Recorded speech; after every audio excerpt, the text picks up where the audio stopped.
안녕하십니까. 리어재단의 정덕구 이사장입니다. 네.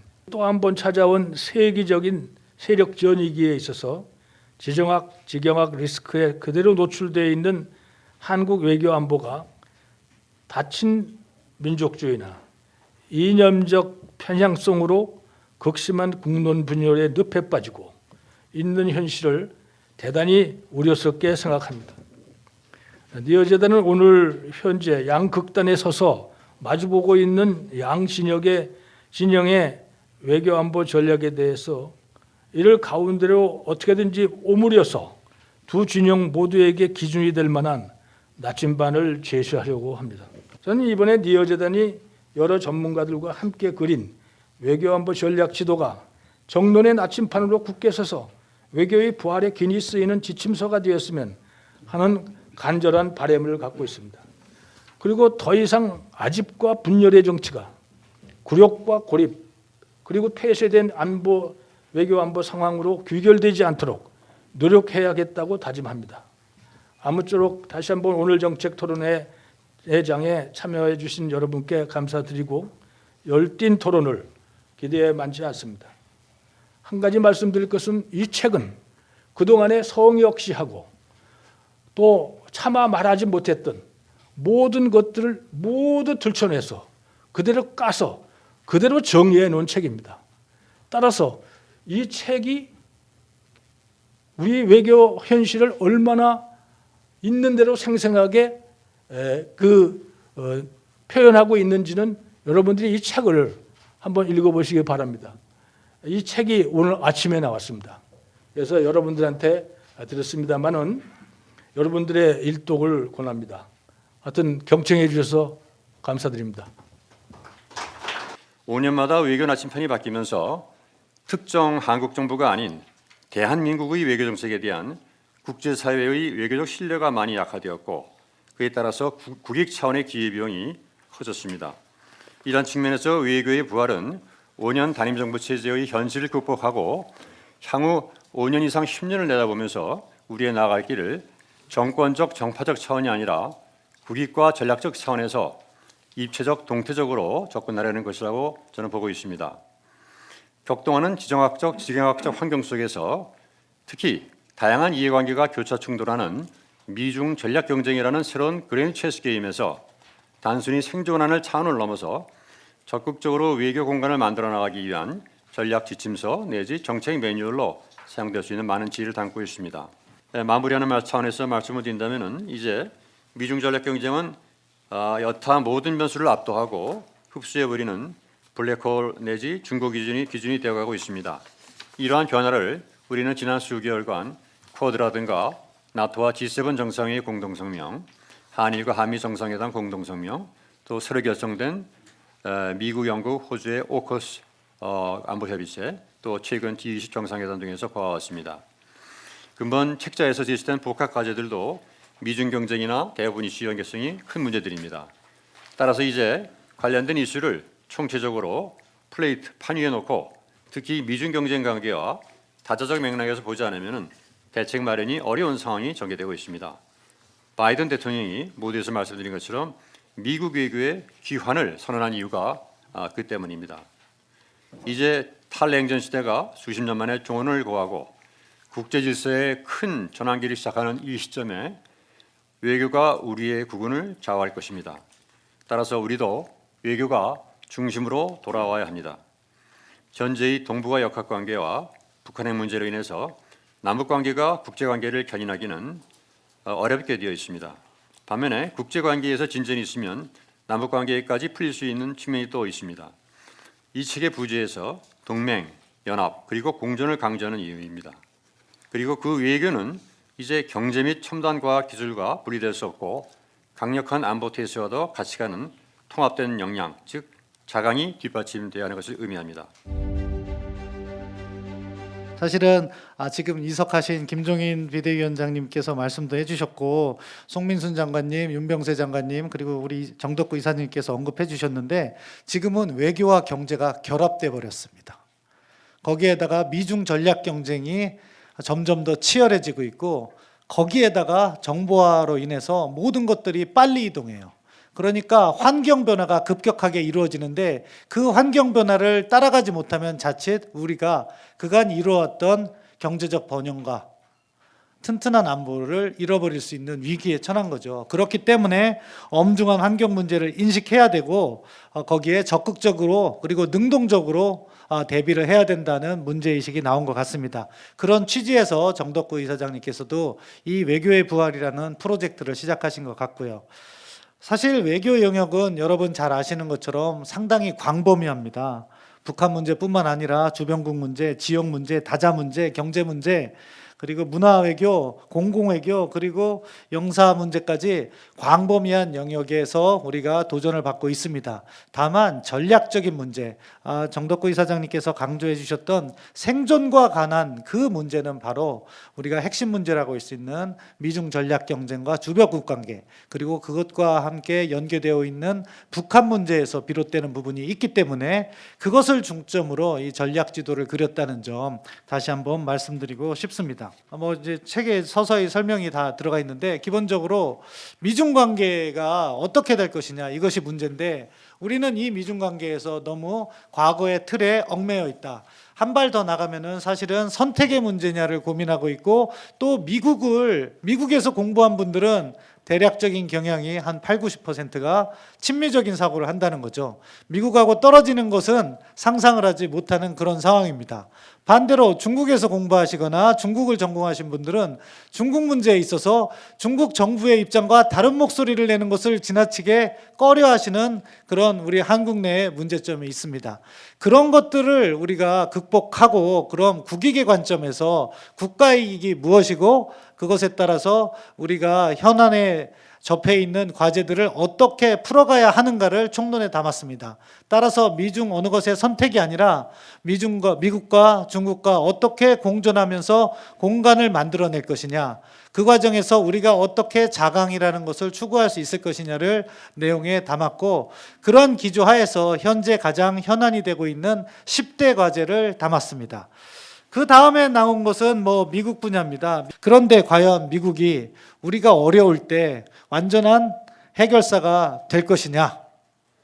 이 문제와 관련해서 그 해결사의 역할은 점점 더 약해지고 있는 것이 아니냐 하는 문제 제기를 시작한 겁니다. 물론 이 끝에 가서 대안은 그래도 미국과 함께 가야 된다 하는 결론에 이르렀습니다. 하지만 이러한 문제의식을 하지 않는다면 과거의 틀에서 벗어나는 외교를 할 수 없다는 점에서 문제 제기를 했고 저도 사실은 국방연구원에 근무하면서 그리고 국방부에서 근무하면서 과거 북한 급변 사태와 미국의 관여 문제를 다루어 본 적이 있는데 1990년대와 2000년대와 2010년대의 미국의 입장이 미묘하게 달라지는 것을 보고 과연 정말 미국은 우리 중국 위협의 해결사가 될 수 있을 것인가? 우리가 문제의식은 가지고 가야 된다고 봤습니다. 우리가 이 미국과 함께 가는 과정에서 미국을 어느 정도 믿어야 되고 미국과 함께 해야 될 정책은 무엇이고 또 미국이 해결하지 못할 부분을 고민해서 우리가 대중외교를 어떻게 관리해야 되고 우리가 그 과정에서 어떠한 힘을 키워야 될지 고민하는 그런 챕터를 써보자 하는 취지에서 정덕구 이사장님께서 많은 문제 제기를 했고 이것과 관련해서 사실 저희 내부 토의에 있어서 가장 열띤 논쟁이 있었다. 그럼에도 불구하고 그러한 문제 제기 속에서도 결국에는 미국과 함께 하자. 그래도 우리가 미국을 믿는 것이 우리의 대외 전략을 추진하는 데 있어서 바탕이 되는 것이 가장 바람직하다는 그런 결론 하에서 그런 기조로서 글이 작성되었다는 점을 말씀드리겠습니다. 다음으로 중국 파트는 주재호 교수님께서 설명드리겠습니다. 네, 방금 소개받은 경희대학교 주재호입니다. 일단 결론부터 말씀드리자면 이제 미중 전략적 경쟁 관계는 계속해서 지속될 것 같고요. 앞으로 10년 동안도요. 근데 이 전략적 경쟁 관계가 지금 왜 이 지경에 이르렀는지 우리가 과거를 알아야지 다음 10년도 알 수 있을 것 같습니다. 예측 가능할 것 같습니다. 과거 10년을 보게 되면 21세기가 시작되면서 9.11 테러가 발생했습니다. 그러면서 미국이 동아시아를 이제 신경을 쓸 수가 없는 상황이 됐습니다. 그럼 이라크하고 아프가니스탄이랑 두 개 전쟁을 치러야 되는데요. 그러면서 중국은 2002년도 16차 당대회에서 이 시기를 이제 자기네 관점에서 봤을 때 그 전략적 기회의 시대로 이제 정의합니다. 그럼 이제 한중 관계가 어떻게 되느냐? 이제 내년이 한중 관계 수교 30주년입니다. 그래서 이제 많은 행사하고 많은 이제 전략적 고민을 하는데요. 그래서 앞으로 10년은 이제 우리가 그리기 위해서는 또 한중 관계 또 지난 30년 동안 어떻게 지내왔느냐. 거기에 대해서 고민을 안 할 수밖에 없는데 지난 30년을 돌이켜 보면 우리는 아직도 1992년도 한중 수교됐을 때 그 프레임워크에서 벗어나지 못하고 있습니다. 그 프레임워크의 요지는 뭐냐? 한반도 통일에서 중국은 굉장히 중요한 역할을 한다. 그 다음에 한반도 비핵화, 북한 비핵화에서 중국의 역할도 굉장히 중요하다. 북한 비핵화 문제에서 미국의 압박이 없으면 절대로 안 움직입니다. 한반도 통일에 대한 메시지요. 중국은 북한하고 우리한테 주는 메시지가 달라요. 중국은 기본적으로 1980년도부터 고려 연방제를 지지한다고 선언했고 1990년도부터는 역시 이 입장을 다시 재표명했고 2005년도 들어와서부터는 북한의 주장과 북한이 견제하는 입장을 지지한다고 그래요. 그러면서 우리한테는 독립적이고 자주적이고 평화로운 외세가 관여 없이 통일을 이루면 지지하겠다. 근데 주어라든가 목적어는 다 빠지죠. 그래서 한국이 주도하는 통일에 대해서는 그 입장은 명확하게 밝힌 적이 없었고요. 그다음에 시장 문제도 마찬가지입니다. 중국 시장이 굉장히 많이 변했습니다. 지난 30년 동안 중국 시장이 그렇게 변했는데 우리의 뭐 기업부터 시작해가지고 우리 재계, 뭐 전계 이렇게 보게 되면은 중국에 진출하는 전략은 하나도 안 바뀌었습니다. 그래서 어느 날 요소수사 사태가 이렇게 터진 거예요. 아직도 중국에 우리가 자본재하고 소비재 수출의 95%를 차지하고 있습니다. 근데 중국은 신범철 박사님 말씀대로 지금 계속 정보화되고 AI로 나가고 4차 산업혁명을 가고 있습니다.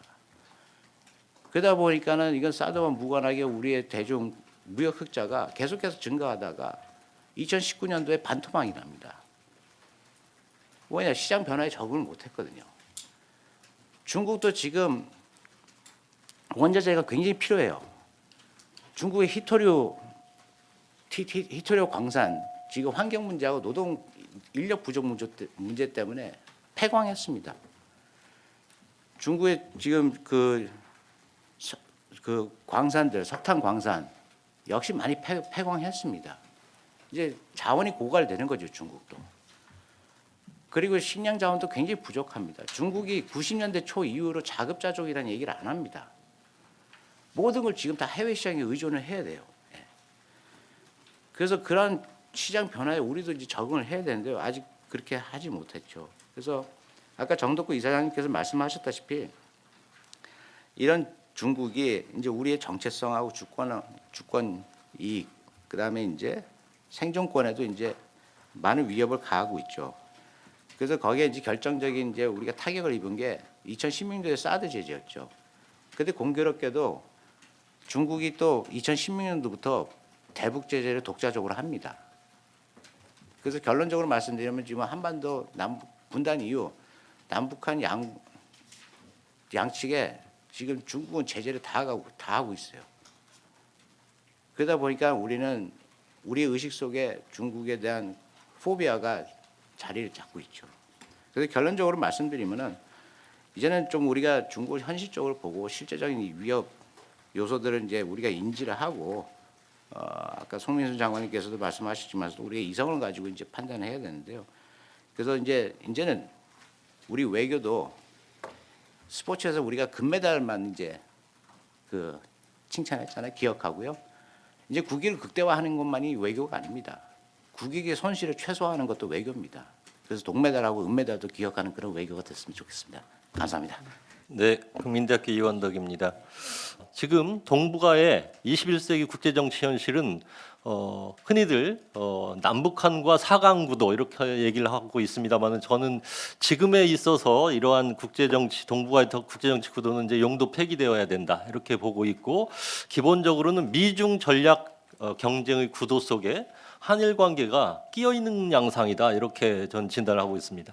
그 속에서 한일 관계는 역사 과거의 문제를 극복하고 다방면의 협력과 공조를 통해서 이 지역의 또는 한반도의 평화와 안정 그리고 공동 번영을 이끌어 나가는 파트너십을 이뤄 나가는 것이 우리 21세기 한일 관계의 미래 비전이다 이렇게 보고 있습니다. 그러한 각도에서 한일 관계를 진단하고 분석하고 또 앞으로 대일 외교를 제안하는 그런 내용을 다룬 것이 이 책의 일본 파트가 되겠습니다.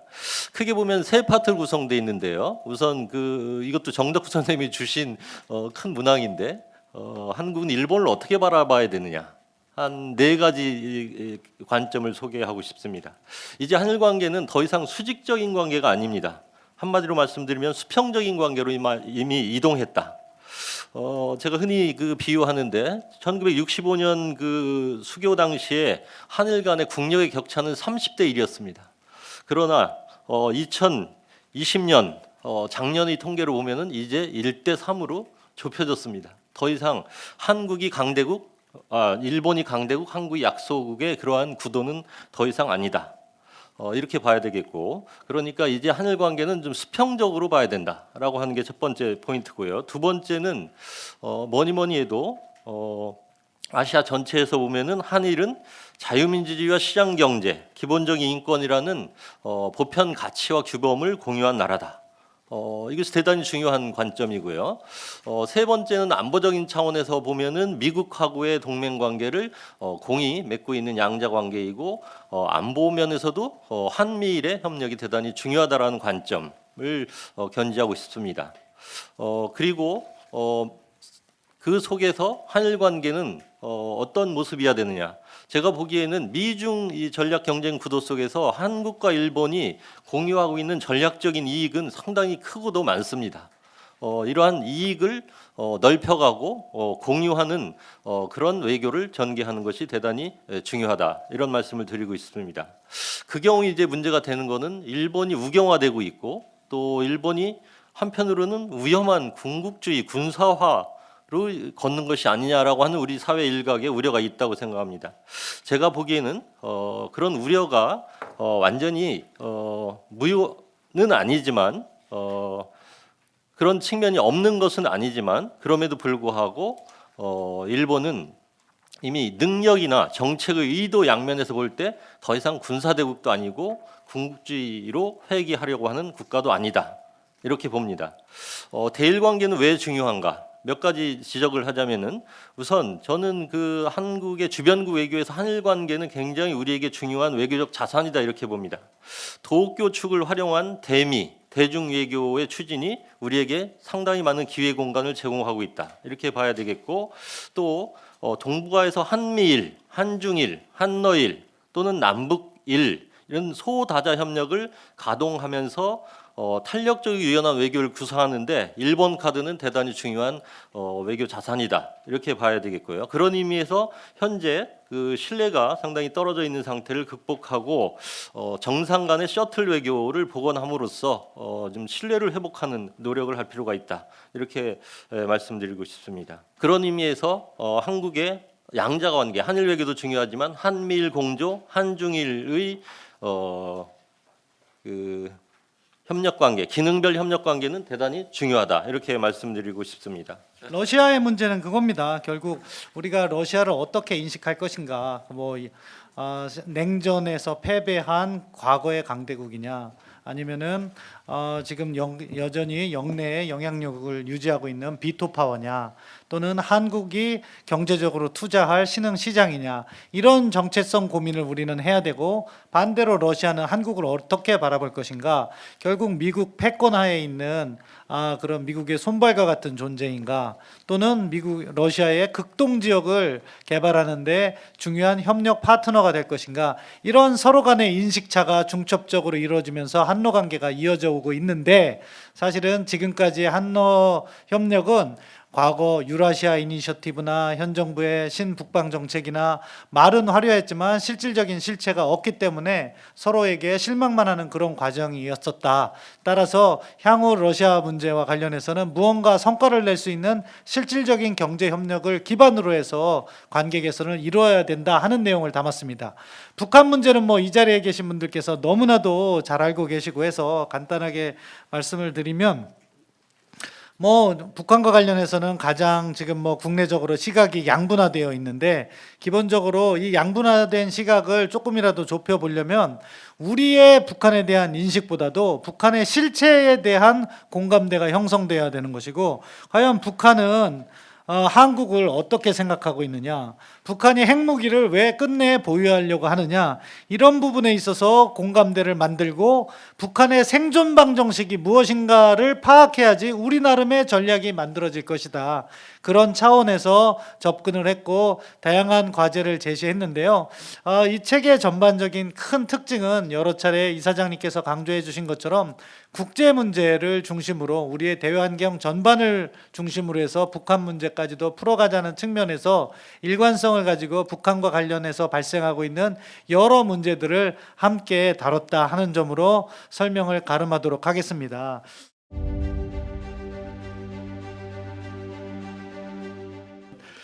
외교의 부활이라는 이 단어, 제가 단어 개념 뭐 이런 것에 좀 민감한데요. 아까 어느 선생님께서 막 부활은 옛날에 있던 거를 다시 이렇게 재생시키는 것이라고 그랬는데, 어쩌면 이런 느낌일지는 모르겠습니다. 이제부터 정말 외교가 역할을 해야 할 때다, 이런 뜻을 내포하고 있는 것이라고 보입니다. 이게 옛날에는 잘했는데 지금은 못하고 있으니 다음에 잘하자라는 뜻으로 단순히 부활이라는 말을 쓰지는 않았을 것 같고요. 이제 왜 지금이야말로 외교의 시대가 왔는가, 또 우리는 외교의 시대에 왔다고 선언해야 하는가의 생각은, 우리 대한민국 출범 이후에 지나간 70여 년의 역사에서 한번 크게 성과를 낸 것은 산업화의 큰 고비를 넘었고 민주화의 단계를 넘었고, 그리고 난 이제 산업화와 민주화를 동시에 성공시킨 것만 하더라도 20세기 후반기의 세계사에 정말 아름다운 성공의 스토리로 남아 있는 거죠. 근데 어느덧 우리는 지금 세계의 중심으로 들어가고 있어서, 세계 중심으로 들어가는 길목에 이제는 정말 외교적인 역량을 보여줘야 될 그런 시대가 왔다고 생각을 합니다. 그래서 그런 의미로 저는 해석을 했고, 외교 이제부터 외교의 역량, 이렇게 저는 해석을 하고 싶은데요. 그런데 여기 부제가 제가 여기 와서 본 게 동맹연합 공존 자강이라고 하는 이 네 단어로 앞으로의 외교 전략을 요약해 놓은 것도 저는 굉장히 중요한 의미가 있다고 생각을 합니다. 우리 장달종 선생님은 자강론이 될 법한 얘기인가 이렇게 지금 의문을 표시하셨습니다만은, 근데 뭐 자강을 포기하는 나라는 없죠. 특히 지금 자강은 단순히 군사적으로 홀로 서겠다가 아니라 군사적인, 경제적인, 정치적 역량을 늘려가겠다는 뜻으로서의 자강이니, 한국의 외교 실패한 부분도 있었지만 한국의 외교 역사에서 자강론을 포기한 적은 없었다고 보입니다. 다만 제가 이게 동맹은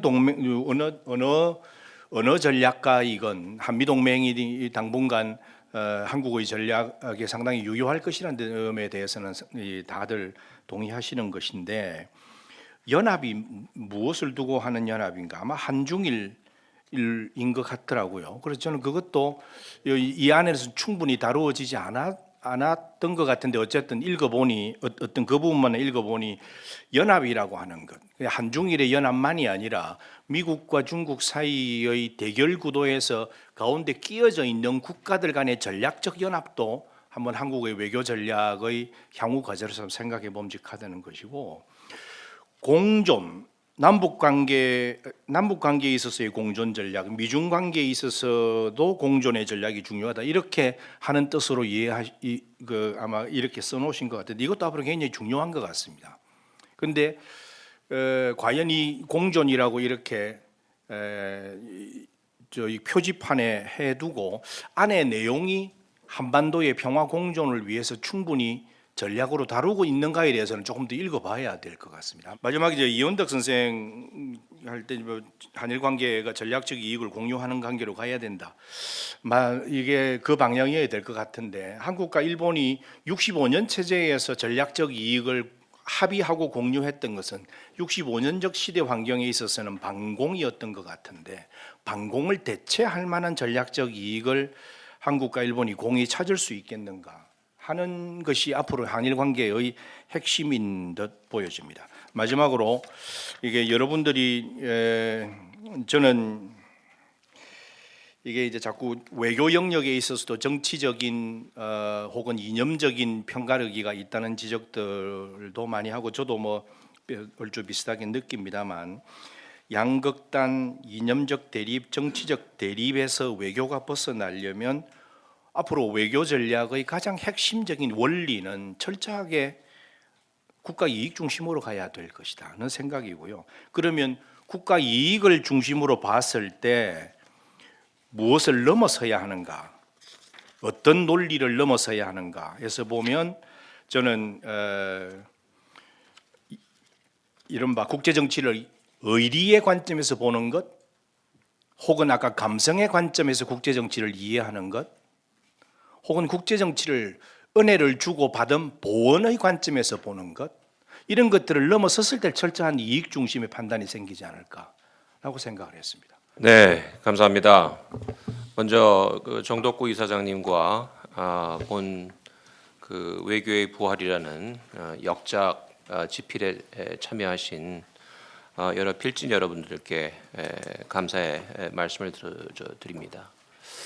제가 이 외교의 부활이라는 제목을 접했을 때 가장 먼저 떠오르는 단어는 북한 중심주의였습니다.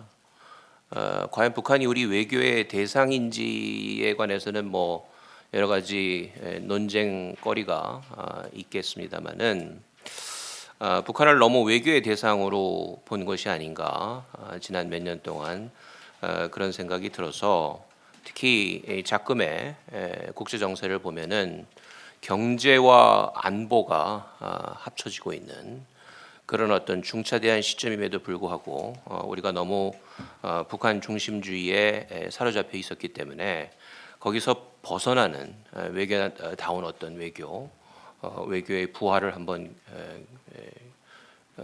시도해보자라는 그런 취지로 이해를 했습니다. 그래서 굉장히 제가 볼 때는 우리 그 정 이사장님 항상 너무 진지하셔서 다르지만 굉장히 책이 진지한 책이다라는 느낌을 받았어요. 어떤 면에서 진지하냐라고 이제 물으신다면은 전략적 타성에 이제 경종을 울리는, 다시 말해서 미국의 세기가 영원하지 않을 거라는 다소 어떻게 보면은 좀 시니컬하게 들릴 수도 있지만 동맹의 상당 부분을 의존하고 있는 한국 외교의 현실에서 봤을 때 일단 그러한 자동적인 그 대전제가 아니라 미국의 안보 우산이 언젠가는 접힐 수 있다라는 전제를 깔고 있다는 것이죠. 그게 굉장히 저는 진지하게 다가왔습니다. 뭐 저는 거기에 대해서 동의를 하는 측면도 있고 그렇지 않은 측면도 있습니다. 저는 뭐 미중 간의 전략 경쟁이 최소 30년을 갈 거라고 보고 뭐 30년 전쟁이라고 표현을 했고 그 30년 전쟁의 최종적인 승자는 그래도 미국이지 않을까. 거기에 대해서는 뭐 상세한 말씀을 지금 드릴 시간은 없을 것 같습니다만은 그런데 이 외교의 부활이라는 책은 그런 전제가 일단 좀 위험하다고 보고 어떻게 보면은 상당히 현실주의적 시각에서 여러 소위 우리가 처한 환경을 진단하고 거기에 대한 해법을 모색한 책이다. 그래서 자강론에 대해서 벌써 말씀을 하셨는데 한마디로 이 책의 결론을 제가 요약한다면은 그냥 자강이 아니고 국제연대에 기초한 자강이다 이거죠. 그냥 자강만 하게 되면은 뭔가 뭐 독자 핵 개발해가지고서 다 필요 없다 말이지. 우리 뭐 북한처럼 되는 거 아니냐. 뭐 이런 또 오해를 할 분들이 생길 수가 있기 때문에 철저하게 국제 관계의 역학 구도라든지 또 경제와 안보 간의 함수 관계 이런 것들을 철저하게 분석하고 파악해 가면서 전략적 차원에서 접근하는 자강론, 국제 연대에 기초한 자강론 그렇게 이해를 했고요. 그 점에 있어서는 저는 10분 동의하는 입장이다. 그러니까 투키디드스의 함정이라 그러면 중국의 부상, 미국의 침체 이 두 가지를 놓고 얘기하는 건데 사실 투키디드스 함정이라는 게 굉장히 오랫동안 우리 국제사회를 지배해 왔고 지금도 얘기가 되고 있지만은 최근에 들어서 미국 학계나 이런 데서는 약간 투키디드스가 이제 좀 넘어가는 분위기에 있었습니다. 그리고 새로운 이론이 나타나고 있는 것이 올해 한 여름쯤에 Foreign Affairs에 나온 것 중에 The End of China's Rise라는 게 있습니다. 중국의 부상의 끝이라는 거죠. 중국의 부상의 종말이라고 그러고 그 글을 쓴 사람들은 할 브랜드하고 마이클 베클리라고 아주 젊은 교수들입니다. 그 두 사람들이 굉장히 활동이 많고 활발한 연구를 하면서 그런 예측을 내놨는데 이 사람들의 얘기는 미중 관계 전쟁이 일어날 수 있는데 그 전쟁의 원인은 투키디드스 함정처럼 부상하는 중국에 대한 두려움을 가진 미국 때문이 아니라 중국이 어느 정도 성장을 하다가 경제 성장의 한계가 도달했을 때 이제 한계에 올라갔다가 좀 떨어지니까 급해서 그래서 전쟁을 일으키는 거 아니냐 이런 식으로 증명을 하는 걸 봤을 때 아까 정덕구 이사장께서 말씀하셨다시피 향후 10년을 바라보고 우리가 이걸 얘기한다 그러면은 이제는 투키디드스 함정에서 좀 빠져나와서 새로운 모형을 가지고 얘기를 해야 되는 거 아닌가. 그래서 중국과 미국의 관계 속에서는 일단 투키디드스 함정을 좀 나올 필요가 있지 않냐. 뭐 이렇게 생각을 해봤었습니다. 두 번째는 이 그 프로젝트에서 굉장히 많은 부분을 차지하는 부분이 한미동맹 강화였었습니다. 사실 최근에 우리나라 사회에서의 일반적이라고 얘기할 수 없지만 제가 감지하기에는 차기 정부가 들었으면 한미동맹 강화는 해야 되는 거 아니냐 이런 얘기가 굉장히 많은 것 같고요. 그 제가 받은 오늘 이제 이 디스커션의 주제 내용을 보면 거기에서 중국이 그걸 분명히 반대할 텐데 중국이 어떤 식으로 우리한테 제재를 가할 것이냐 또 미국은 어떻게 우리를 도와줄 수 있는 거냐 이런 얘기를 쭉 하는 거 봤는데 일단 한미동맹 강화라는 것은 그 우리가 지금 상황을 가만히 보면은 우리 사회 내에서 일반적으로 얘기하고 있는 것이 미중 갈등이 강화됨으로써 여태까지 우리가 즐겨왔던 안미 경중은 끝났다. 안미 경중을 계속할 수 없다.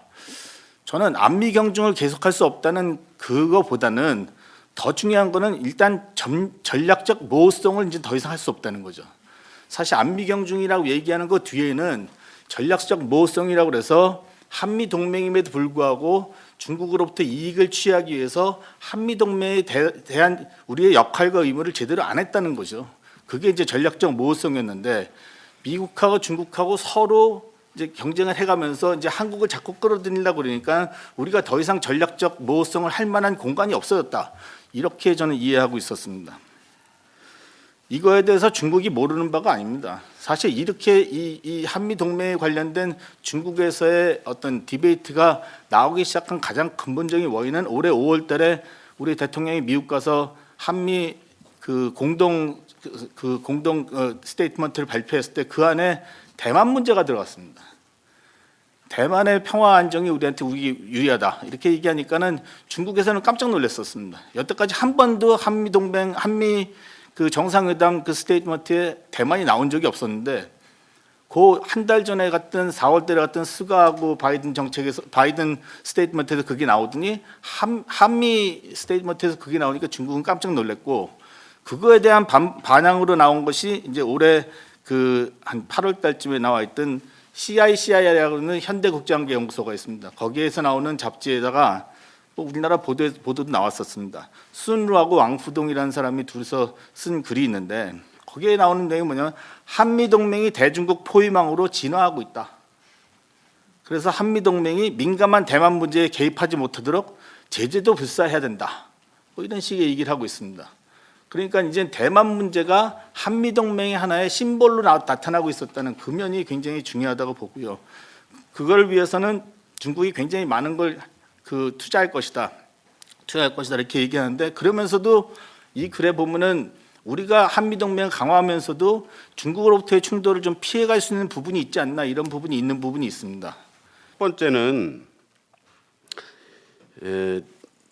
지금 많은 분들이 얘기를 해주셨지만 일본이 중요하다라고 그럴까, 일본이 한국으로서는 필요하다. 지금 상황에서도 그렇고 앞으로 변화할 미중 관계의 경쟁의 심화라고 하는 새로운 앞으로 전개될 새로운 상황에서도 일본은 한국으로서 아주 중요하다는 부분은 저는 분명히 동의를 하지만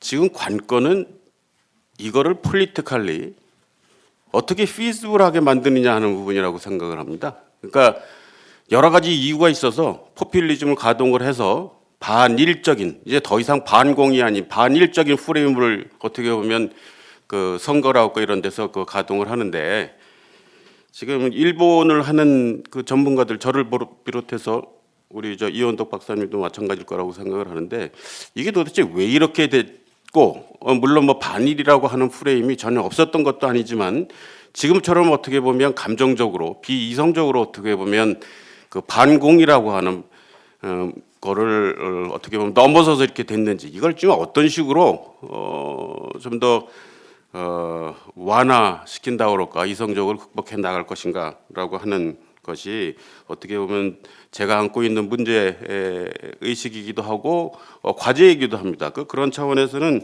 지금 그러한 부분에 대해서는 여러 가지 방안들은 많이 말씀해 주셨지만 막상 실제적으로 현실과 이론이라고 하는 차원에서 어떤 식으로 요구할 건지에 대한 얘기도 조금은 포함이 됐으면 하는 생각이 들었고, 그건 어떤 면에서는 단순히 전문가뿐만이 아니고 아마 많은 사람들이, 그러니까 예를 들어서 언론까지 포함을 해서 같이 이거는 해줘야 되는 부분이라고 생각을 합니다. 어떤 전문가가 할 수 있는 영역 이상의 문제일 거라고 생각이 들어서도 그런 부분에 한 가지 좀 말씀을 드리고, 두 번째는 이 책자에서 어떻게 보면 지금 선택이라는 거에 대해서 아주 주저하는 측면이 없지 않아 있다고 생각이 됩니다. 그리고 좀 전에 우리 한석기 교수가 얘기를 했지만 더 이상 전략적 모호성으로 과연 앞으로 유지할 수 있겠느냐, 한국의 자강이든 동맹 강화든 아니면 연합의 확대든, 그러니까 그런 차원에서 보면 저는 선택의 지금이야말로 선택의 시기인데 오히려 선택을 뒤로 하고 약간은 회피하면서 균형 얘기를 하고 어떤 잘해 나가야 된다는 식으로 해서 과연 우리가 닥칠 상황이라고 하는 것을 극복해 나갈 수 있겠느냐 하는 질문을 일단 들었습니다. 그게 제가 어떤 면에서는 제가 최근에, 그리고 그런 차원에서는 제가 일본을 해서 그런지 몰라도 벌써 지금 일본의 오자와의 보통 국가론이라고 하는 게 벌써 한 20년 넘게 30년 가까이 됩니다만 그 논리는 한국한테도 적용이 된다고 생각을 합니다. 한국이 지금의 상황을 만들어준 것은 결국은 국제 질서라고 하는 부분이고, 그걸로 해서 우리는 열심히 해서 지금의 상태를 받았고, 바로 그렇기 때문에 일본 역시도 그래서 국제 질서라고 하는 것이 유지될 수 있도록 하는 것이 우리의 역할이라고 저는 생각을 하고, 저는 그게 가치라고 생각을 하는데, 그런 가치를 생각한다고 할 때 선택이 왜 어려워지는지에 대한, 물론 중국의 여러 가지 가능성이라든지 그런 것도 있고 다 물론 지정학적인 그런 측면 다 이해는 됩니다만, 그런 부분에 있어서는 조금 더 어떻게 보면 좀 더 강력한 초이스라고 그럴까, 선택지를 제시해 주는 것도 저는 좋지 않을까. 우리가 자강 아까 말씀하셨지만 힘을 키우고 그러는 것들은 힘을 키운다기보다 우리가 마치 70년 전에 동맹이라는 답으로 굉장히 영리하고 어떤 의미에서 가성비가 아주 뛰어난 어떤 생존과 번영의 전략을 찾아냈던 것처럼, 어쩌면 우리가 이 미중 갈등을 훨씬 더 영리하게 읽어서 굉장히 복합적인 네트워크를, 지금 기술 동맹도 만들어지고 지역도 굉장히 확산하고, 그러니까 단순히 이게 지리적 이념적 구도가 아니라 아주 복잡한 네트워크가 만들어지는데, 그 안에서 좀 더 그러니까 유능하다 할까, 영리하다 할까, 그런 멋진 네트워크를 만들어낼 수 있지 않을까, 그런 생각이 하나 들고요. 이 책에서 가장 큰 이제 정덕구 이사장님도 그렇고 필진들이 가장 크게 가졌던 문제의식이 미중 간의 이 대립 국면 속에서 우리가 어떤 포지셔닝을 취할 것인가 하는 문제인데, 거기에 대한 답을 우리가 낼 수 없는 것조차 지금 요 원고를 읽어보면 상당히 모범적인 답안은 나오고 있는데, 실제로 윤 장관님이 장관 계실 때도 그 당시에도 우리 러브콜 이야기를 하셔가지고 우리는 미국과 중국을 다 포용해서 가야 된다, 어느 한쪽을 선택할 수 없다는 답변이었지 않습니까? 지금 이 책에 나와 있는 대답도 똑같은 겁니다. 그러니까 박근혜 정부 때나 지금 현 문재인 정부 때나 미중 간에서 우리는 어떻게 할 것이냐 물으면 국회에서 누가 나와서 물어도 똑같은 대답을 합니다. 외교장관이 나가서 결국 똑같은 모범 답안이거든요. 그러나 그 속에 들어있는 내용은 많이 실제로 나타나는 정책은 많이 다른데, 우리는 원론적인 답변은 계속 똑같은 말을 한다는 거죠. 그러면 이 역시 예를 들면 미국 국무부에서 보거나 중국 외교부에서 볼 때 어떤 답변을 우리한테 신뢰를 할 수 있겠는가 하는 데 대한 상당한 의문이 있습니다. 그리고 아까 우리 국내 정치가 외교에 너무 강한 영향력을 가져서 지금 현재 외교가 사실은 이제 부활을 논할 정도로 실종 상태에 이르게 된 대표적인 케이스가, 이것도 윤 장관님 때 일이지만 한일 위안부 합의, 그것을 이 정부에서 그대로 온전한 상태로 인수해서 실천을 하지 않았기 때문에 지금 한일 관계 굉장히 큰 장벽에 부딪혀 있고, 하필이면 또 그 당시 당사자인 기시다가 총리가 되었는데, 최근 이 기시다 총리가 정상 통화라든지 이런 데서 연락을 한 바에 따르면 이분은 오히려 징용 문제보다 위안부 문제를 더 크게 취급해서 더 앞세워서 이야기를 하고 있다고 그럽니다. 그러니까 우리는 굉장히 지금 난관에 처해 있거든요. 근데 만약에 마찬가지로 이 문제가 결국은 국내 정치와의 연관성에서 비롯된 일이고, 마찬가지로 또 하나 우리가 좀 생각해 볼 수 있는 문제는 뭐냐면, 지난번에 사드 산불 합의를 했던 겁니다. 산불 합의인지 약속인지 그 내용은 상당히 모호성이 아직 있지만, 그것을 만약에 차기 정부가 되었을 때 이 산불 약속은 어떻게 가져갈 것인가, 여기에 대한 이 원고에도 보면 주재호 교수님이 일부 솔루션을 써놓은 부분도 있긴 있지만, 조금 더 시간이 있었으면 저는 이 문제 상당히 토론을 하고 싶습니다. 이 문제를 과연 어떻게 이 문제를 풀지 않으면 한중간에 풀리지 않습니다. 거기에 대해서는 이 책을 참고하시면 정확하게 기술이 되어 있는데, 근데 만약에 우리가 산불 다음번에 혹시 정권이 바뀌어서 산불 이 약속을 다시 번복을 한다 그러면 이건 마찬가지로 또 한일 위안부 협정하고 똑같은 꼴이 날 겁니다. 그래서 이 문제를 우리가 어떻게 정말 슬기롭게 풀어나갈 것인가, 여기에 대한 논의를 지금부터라도 굉장히 심도 있게 해야 된다고 생각합니다. 네, 반갑습니다. 저는 매일경제 김세형입니다. 여기 계신 분들 제가 거의 다 알지만은 주로 저는 이제 경제 분야에서 해 왔었고, 이제 이쪽 외교 분야에 제가 아마 제일 초보자이긴 하겠습니다만은 기자 생활 오래 하면서 느낀 부분 중심으로 말씀드리겠습니다. 저희 매일경제가 하는 큰 행사가 이제 세계 지식 포럼이 있는데, 그때 2년 전에 니얼 퍼거슨하고 이제 린리프 인민대 교수가 붙으면서 2028년경에는 이제 중국이 GDP가 1위가 될 거다고 이제 중국 교수가 얘기하니까 니얼 퍼거슨이 죽어도 그런 일은 생길 수가 없다 하고 둘이 내기를 하자 해가지고 이제 린리프 교수가 100만 불 내기를 하자, 그러니까 저기가 퍼거슨 나는 그 정도 돈이 없으니까 100불 내기 하자 해가지고 내기는 100불 내기를 했었습니다. 이제 그런 시기가 이번에 이제 어쨌든 시진핑 6중전에 이어서 이제 내년 3년임을 하게 되고 사회적인 분위기를 몰아가면서 이제 미국은 미국대로 정상회담 앞두고 또 이제 몇 개 수출 금지하고 해서 가장 가파르게 대결을 하는 게 제가 보기에는 향후 5년간 2027년 8년까지, 그래서 다음 5년 대통령 그리고 다음 5년의 한국의 시기가